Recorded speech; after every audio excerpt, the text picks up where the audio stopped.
لقد حق القول على أكثرهم فهم لا يؤمنون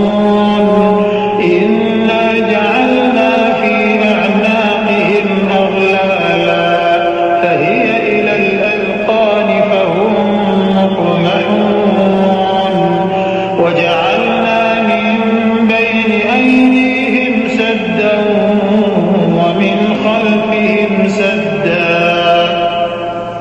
ومن خلفهم